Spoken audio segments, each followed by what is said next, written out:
Hello, guys. It's good to see you all again here on my channel. And I've got a very, very special guest today. His name is Steve Hofmeyr. Steve, how are you doing? Willem, thank you very much. It's about time you and I talk. Yeah, we've been talking so much in private. It's time we have a discussion on a public platform like this one. I see there's already 100 people watching.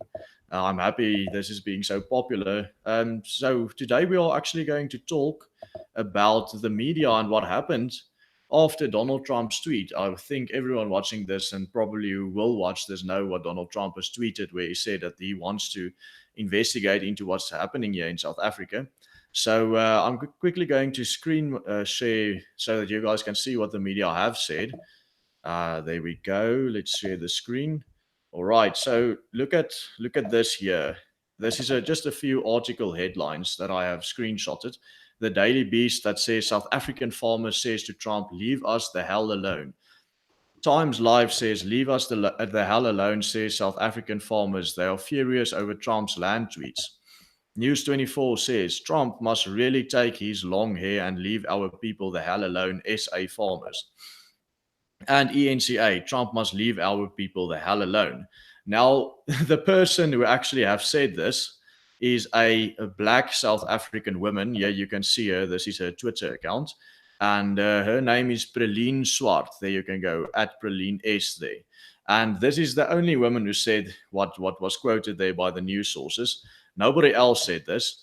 And it's just completely pathetic. What do you think, Steve? I can't see how anyone can can say SA farmers say that if it's one black South African woman, she's not even being targeted by the land expropriation. I mean, Cyril Ramaphosa himself said that it will only target white people.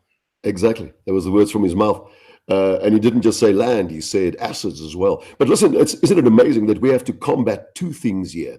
If you're if you're conservative, if you're worried about your people, for instance, if you're worried about the farm murders, if you're worried about farm murder rate, which I've been worried about for a decade, we have to do everything twice.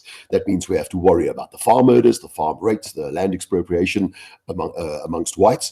Then you have to combat the media, which is dominated by liberal orientation. So you've got to watch how they portray it to the world, because that's going to make you do it again, because it's not going to come out right on the other side. Mm. So whenever I've said there was a farm murder problem for 10 years, everybody said there's not a farm murder problem.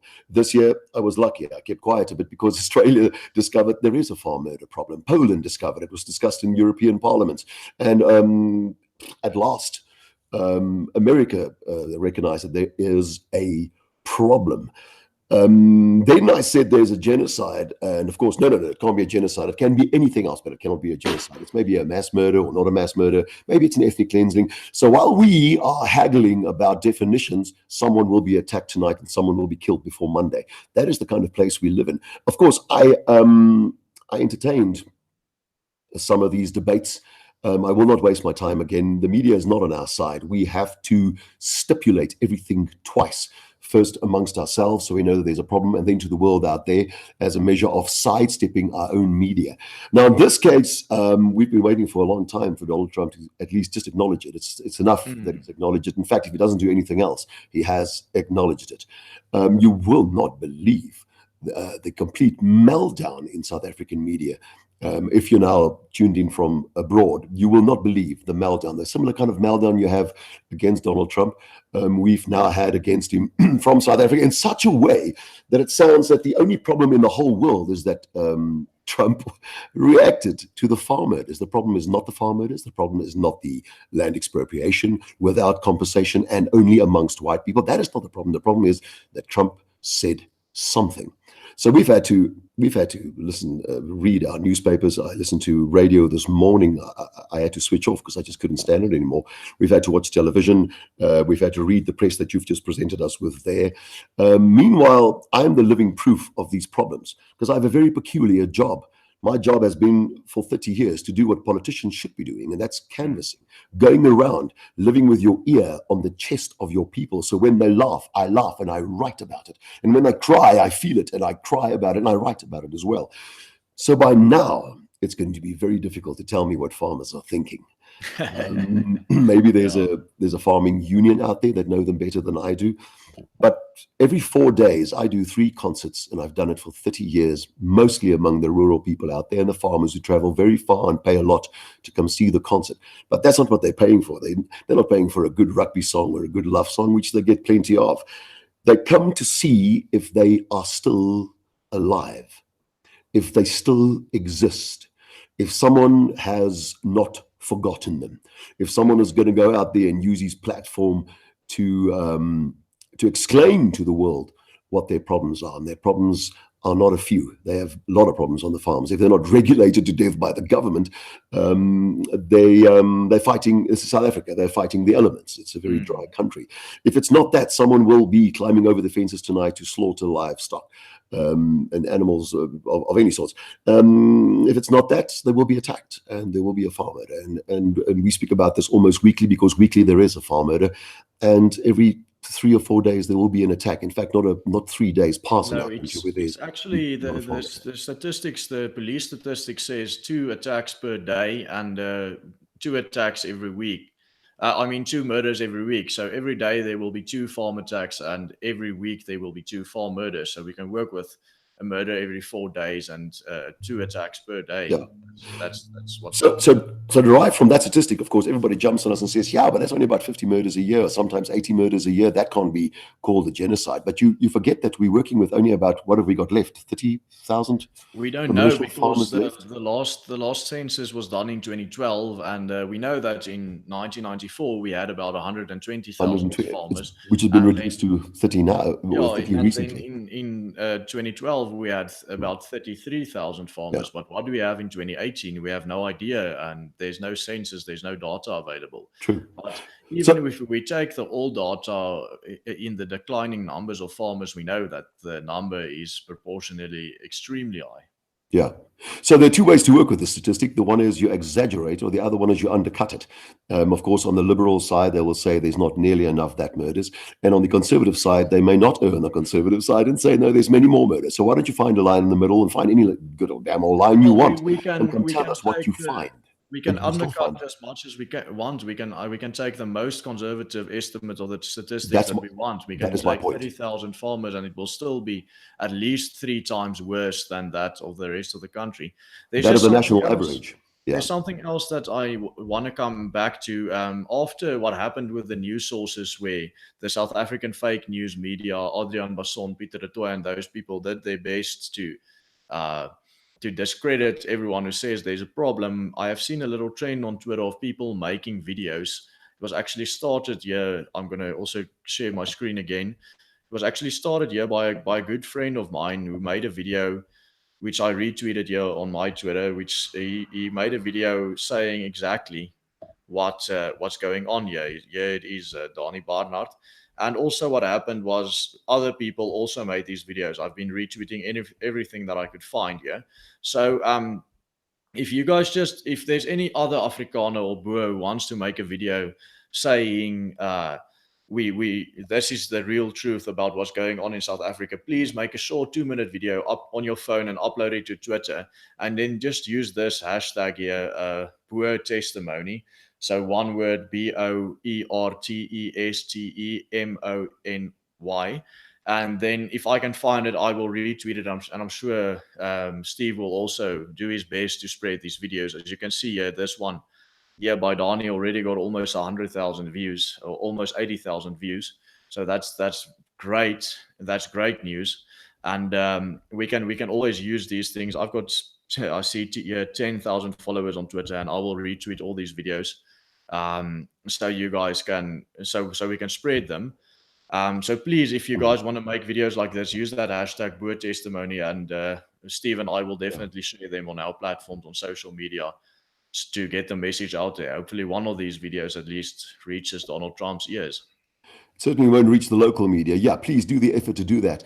You'll see what the newspaper did there. They took one colored lady. With all respect to the colored lady, I take my hat off to you that you are a farmer, but you do not represent a lot of farmers. You're not typical of the farmers. You are the most politically correct example that the South African media will get of a commercial farmer. Like I said, you have all my respect, and I know how hard it is to farm, so I'm on your side. But they are abusing you. That is what the liberal media is doing. So they're going to sell your face as the typical farmer out there. Meanwhile, Meanwhile, it has been explicitly said that the land will be expropriated. It will be expropriated without compensation, and you'll have to be white to feel it. So ma'am, it's not going to be your problem soon. This morning on the radio, well, let's go back to Sunday. Sunday newspapers, they did a peculiar thing in the editorial. The editor carried on as if there was never any concern of expropriation without compensation, as if Donald Trump sucked that out of his thumb and the whole world should jump on Donald Trump because he is the problem in South Africa.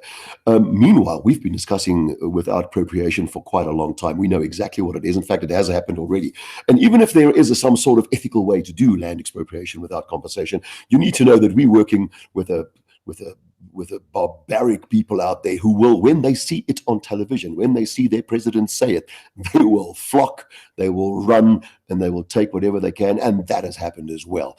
Just take a piece of open land and just invade it and occupy it and say your president said it. So like I said, all good intentions is not going to work. When it goes out there in this kind of country, people are going to abuse it. So that's the first thing. This morning on the radio in South Africa, on the Afrikaans radio, they discussed attention, what do you call it, when you divert people's attention, and which is what Trump is doing. He's diverting attention from his problems, his Stormy Daniels problems. So he mentioned South African farm murders. So that's the funniest thing in the world, because then he's by diverting attention all the time, because Trump is tweeting all the time, and he's been tweeting since before he's become president. Firstly. Secondly, I'm not sure if I would do it that way around. Firstly, South Africa is insignificant to the rest of the world. It is insignificant to the Americans.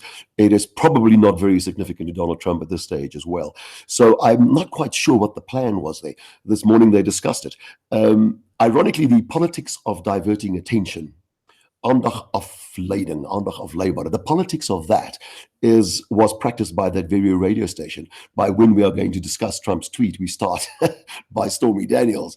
Will we say what he has done, that he has connected with countries, created a bit of a rapport with countries that Barack Obama wouldn't even phone, like Korea, like Russia.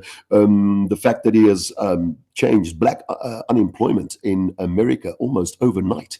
That will not be mentioned. The only thing in South African press that Donald Trump can be remembered for is Stormy Daniels or something completely insignificant. But in our media, and I read all South African media, I have to yet find a single article that credits Donald Trump with anything but bad news. So no, I can't trust my own media. We have to sidestep this media with social media. So we ask you, if you are listening now, record it, send it out to as many people as possible. Get those videos in where you're standing on your farm tonight and you have the same fears that I have for you, and let the world know that we are grateful for anybody from anywhere that sees us, and that will affect the theft that's happening in this country, because there's nothing else to it. It is socialism and it is theft. I want to get back to the lady Praline Swart, who is apparently a farmer. When I first read the article that actually said it's this Praline Swart woman, and she's a grain farmer from Cape Town, I first thought to myself, well, you were being very nice, Steve, calling her so brave and everything for being a farmer and everything. But I've never in my life heard of anyone farming grain in Cape Town. So I had to investigate more into this.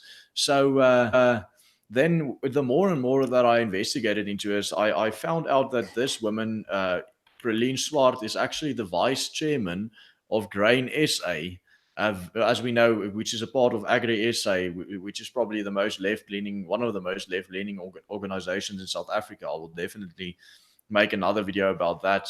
And that is quite something. So she's not this vulnerable woman who's being used. She's a woman who is in a very high position of power, obviously a diversity hire for Grain SA, and she's using that and abusing that power she have in the power structure of Agri SA to Unbelievable.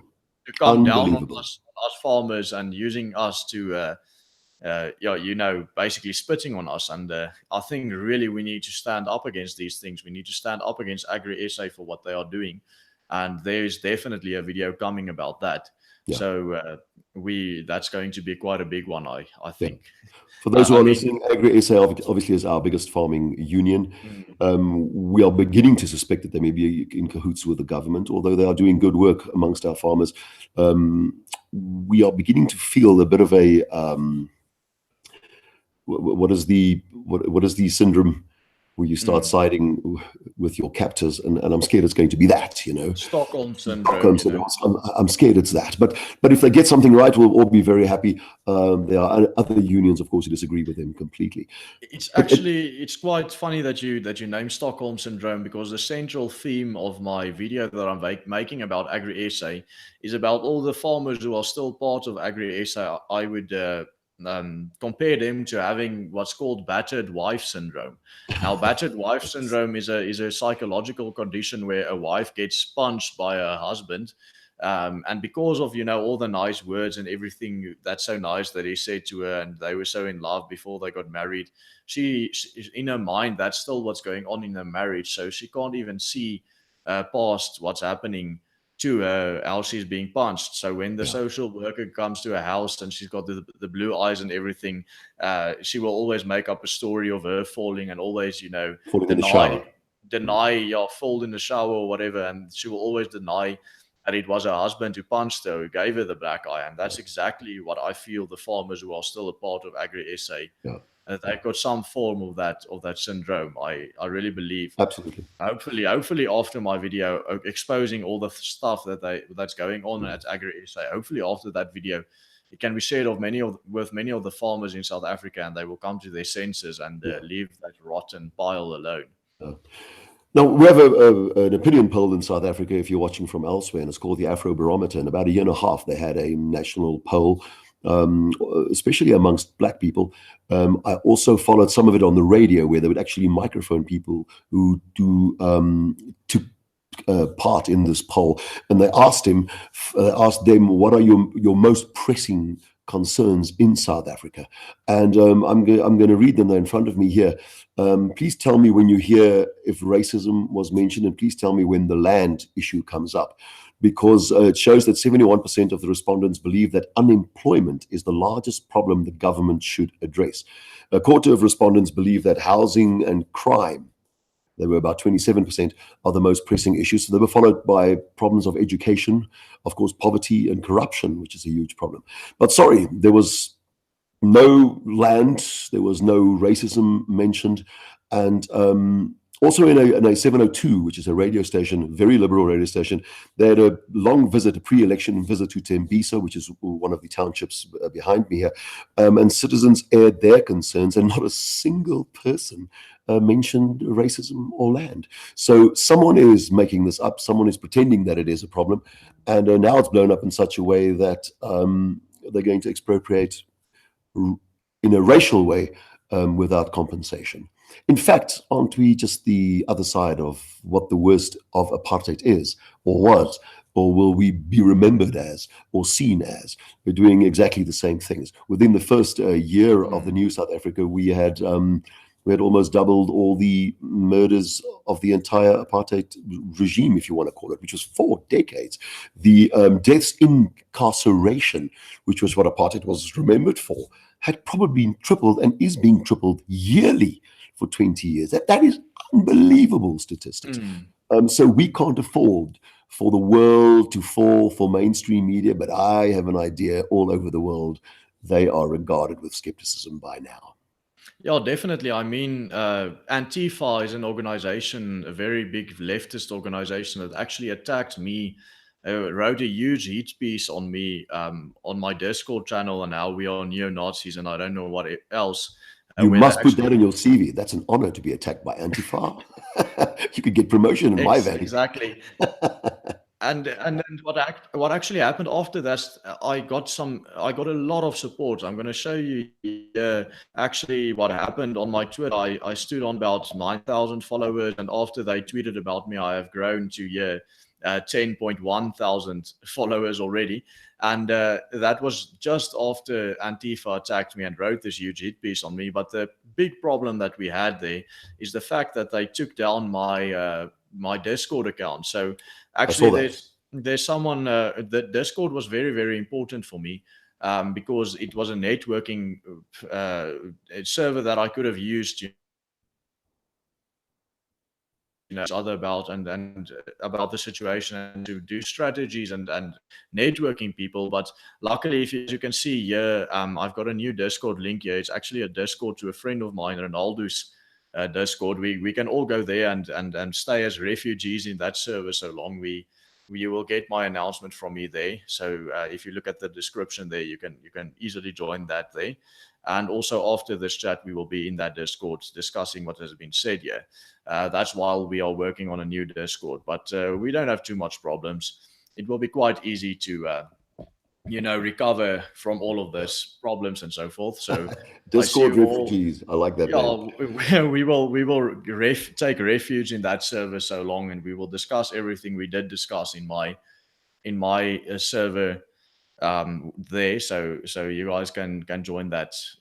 It will work well. By the way, Ronaldo is also another YouTuber from South Africa, and he really, really, really wants to have you on his show. He's actually a left-wing YouTuber, but he's very open-minded, Steve. So he asked if I can ask you if you will ever be willing to go on to his channel. Man, I don't recruit followers for left wing. I've done enough debates in my life. I think I'll waste my time with him. I'm going to use my followers for more positive things. I am open for conversation, of course, but I was open for conversation when he was still learning to smoke in school. Most of my things are out there. They can go follow it if they want. If you get a debate, just to to crowd my populate my timeline. I'm not going to do it, but I've seen the debates you've had with him. I don't think he's completely unreasonable. I just don't think he's very good. So send me someone, Yeah. send me some heavy guys, so we can have a decent chat about this.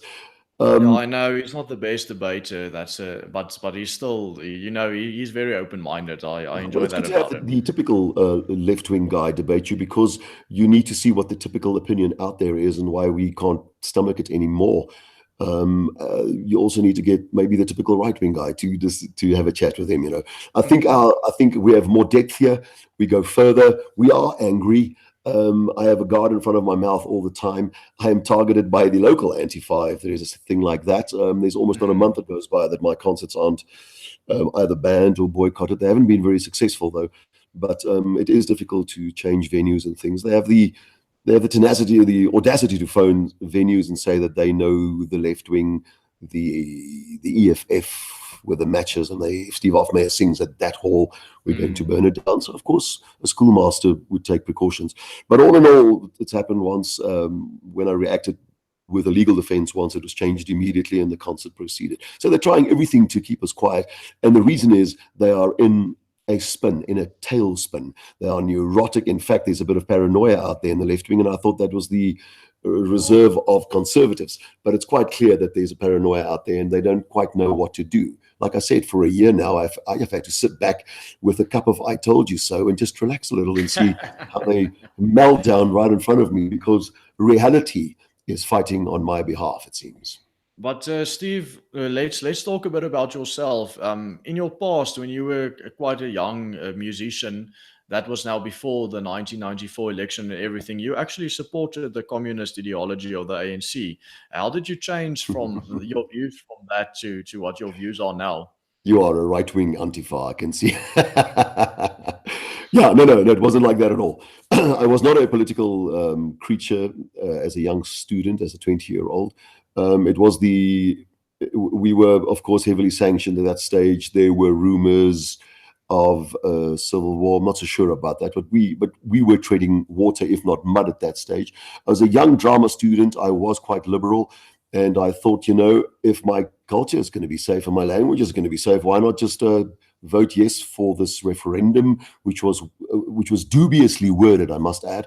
But I didn't care. I thought we can share this country. We're working with reasonable people. Why don't we just go ahead? So I had no idea of ideology. I didn't know what left-wing, right-wing, or communist ideology was, and I didn't really care. But one thing I did see as I became a successful artist in my culture, I realized that something had just happened. As little as a year ago, since voting yes for the new South Africa, that vote had become a dagger in the heart of my culture. As soon as they had the power, there was no interim government, there was no unity of like-minded people getting together to build the best country in the world. All of that fell away.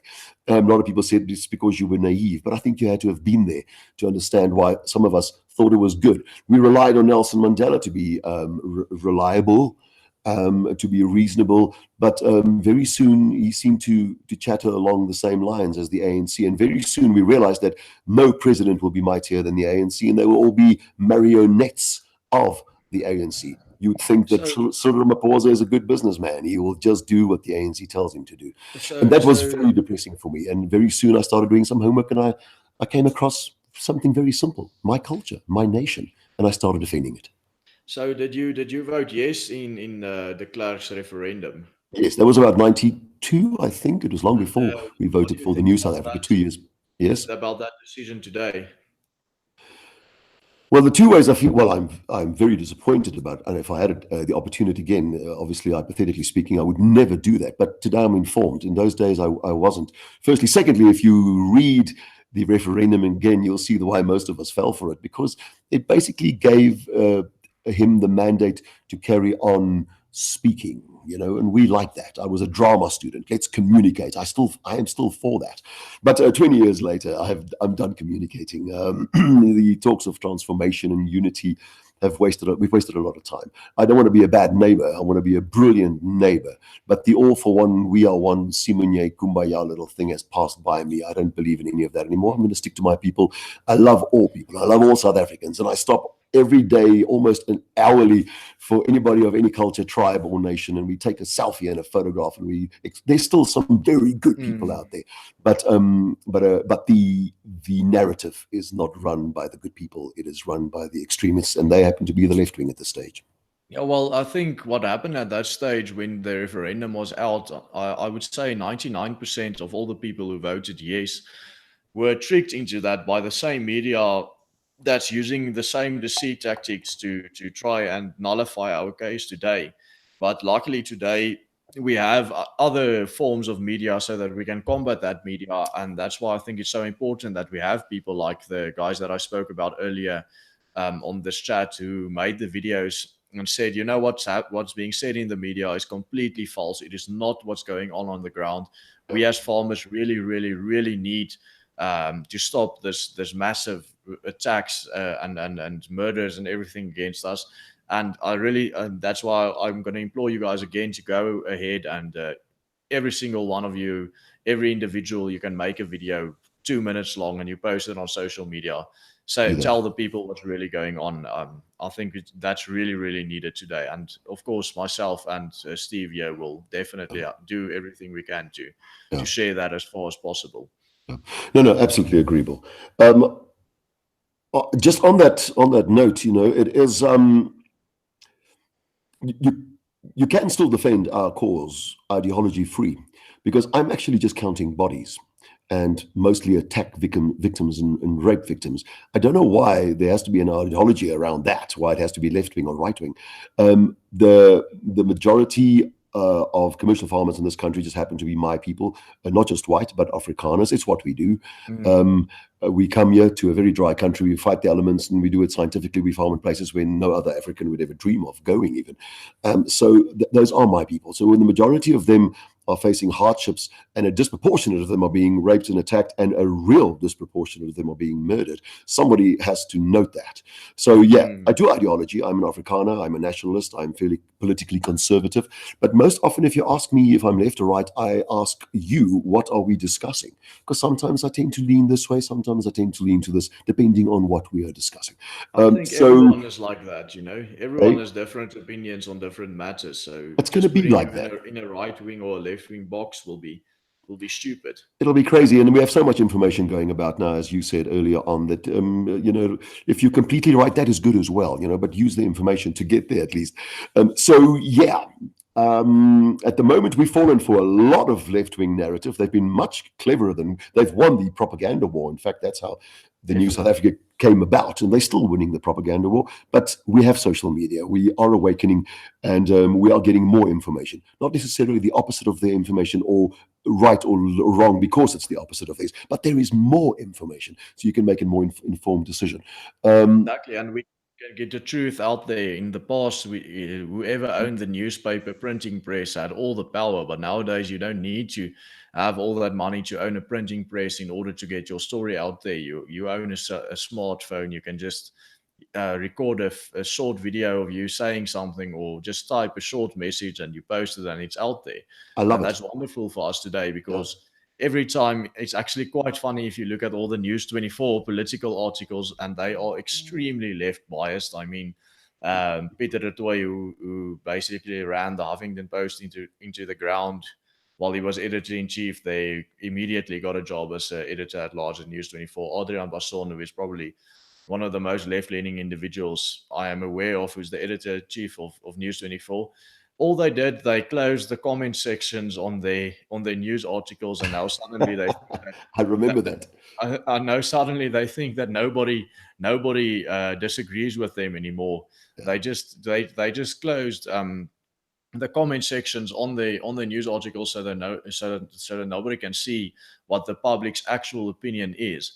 But you can't close the comment section on Twitter or Facebook or one of these platforms. So if you look at most of the articles being shared by News 24, there are a lot of angry people commenting on it, how it's fake news and how it is lies and everything. So Yeah. luckily, like that, we can very, very easily see that the public opinion that they are trying to portray and the real public opinion are two completely different messages. Yeah. Well, you must know, if you're a very left-wing editor with a lot of experience, as Peter is, and you drive a newspaper like the Huffington Post into the ground, it tells you, it's a little more damning than just a bad editor, isn't it? It's telling you that there's a lot of doubt about the left-wing narrative, and that people are beginning to ask the right questions. I must remind you, the opposite of fake news is not true news. The opposite of fake news is more news, because everybody is calling everybody else's news fake news. So what you should be doing is, if you're only reading the Huffington Post, you're damned to one opinion and your fake news. They've probably said a lot of true things as well. So the best thing you can do this morning is, hey, join all the platforms, go do all the social media, and get all the newspapers. And that's what I do. At the end of the day, I'm exhausted. Every single one of those newspapers are left-leaning. I don't know of one right-leaning mainstream newspaper. You're so right. Now, imagine being a white Afrikaner in South Africa. You only have one local newspaper, owned by the left. You have only one national newspaper, which is on a Sunday, owned by the left. Then you have only one national radio station, owned by the state and the left. So we are really hungry. We are starved for balanced information, and we really need social media more than ever.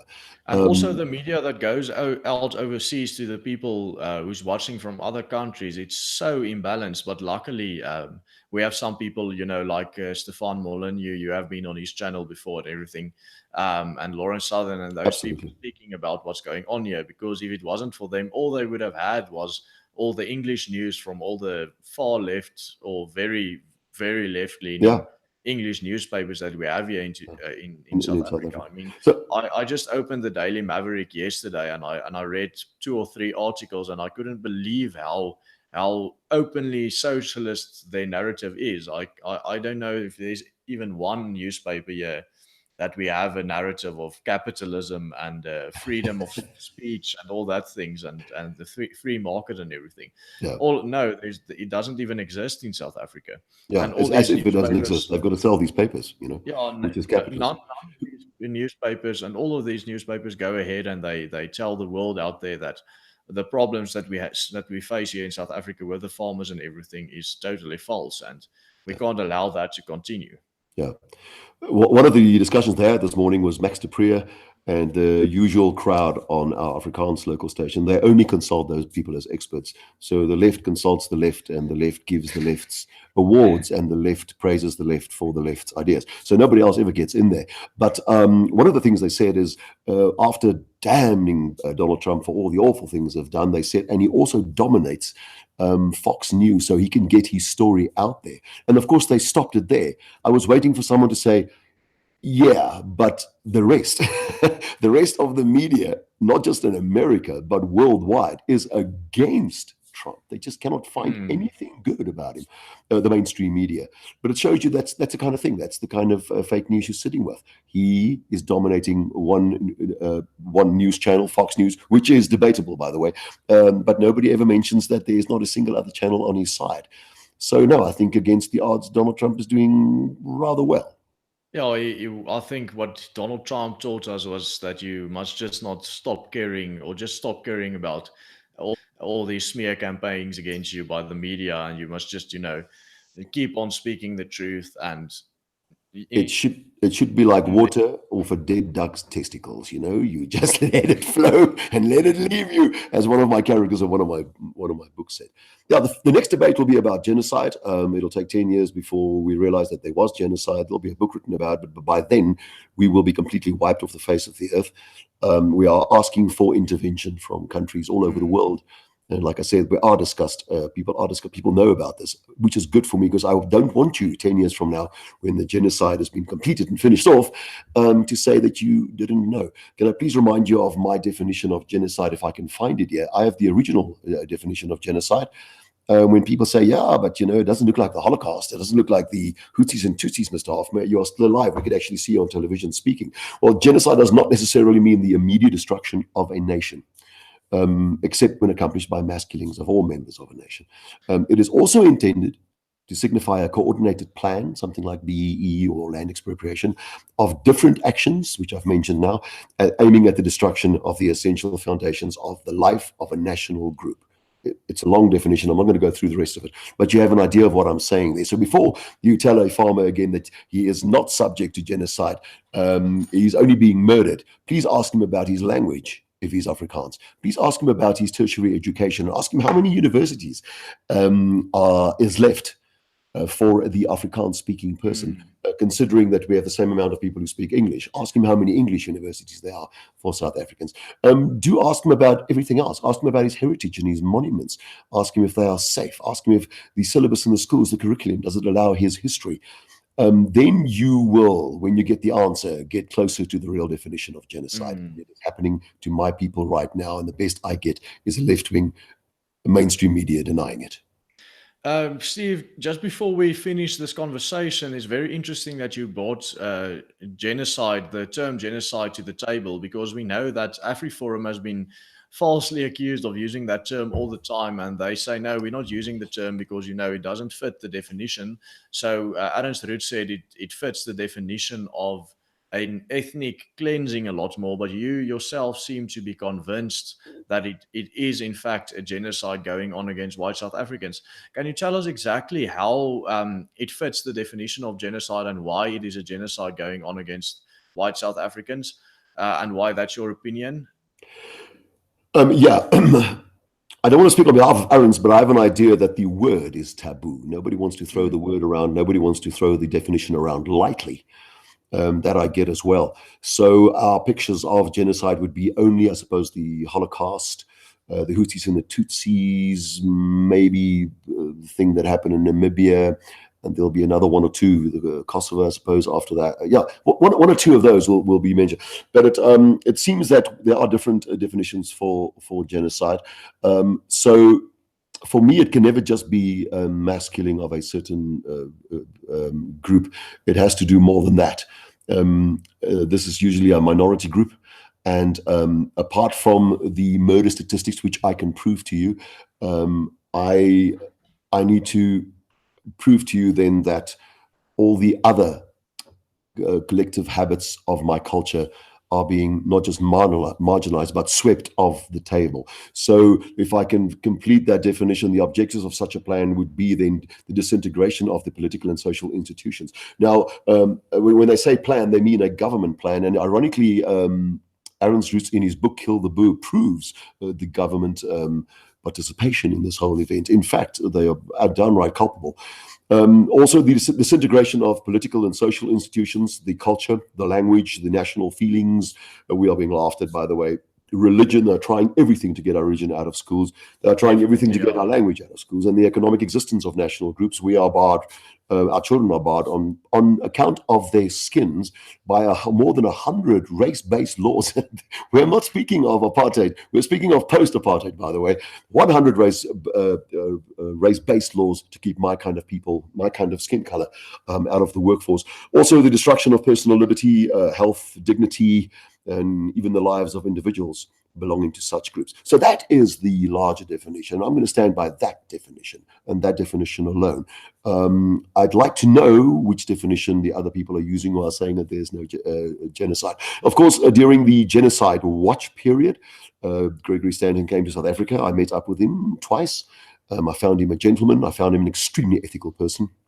And he would not allow me to scream genocide if it wasn't allowed. But of course, his definition of genocide is very relative. He divides it into 8 or 9 steps. At that stage, South African white Afrikaners were gravitating between stage 6 and then 5 and 6 and 5.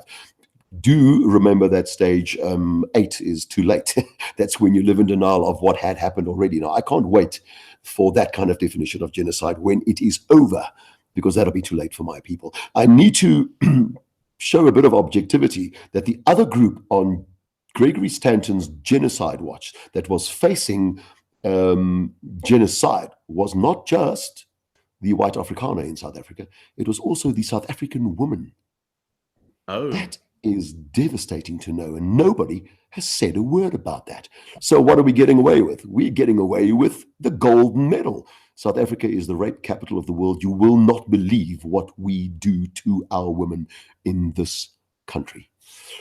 So yeah, it's not my campaign, but I need to mention that as well. Those were the 2 things that Gregory Stanton came to show. So they already have discussed 2 definitions of there's also United Nations definition of genocide, and whatever definition Ernst Roets at AfriForum is using. I am happy that I'll be sticking to mine. He can deny it, but I'm going to stick to the fact that we are being eradicated in about 10 different ways. Thank you very much, Steve, for coming onto the channel and giving us so much insight into the situation here and into your views on the situation. And thank you very much for taking the time to come up onto the channel. Thank you very much for your time. I think you and I will speak a lot in the future. I like your ideas about placing the videos.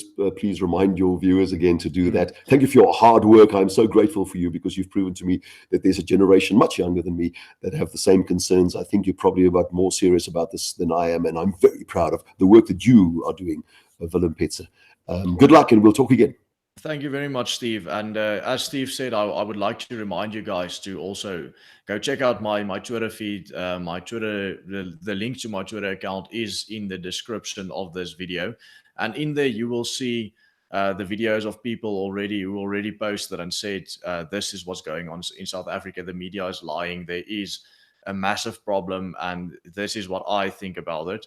Please go ahead, post that videos. And if you in any way can let me know, myself and Steve here will as well just spread the videos as far as we can.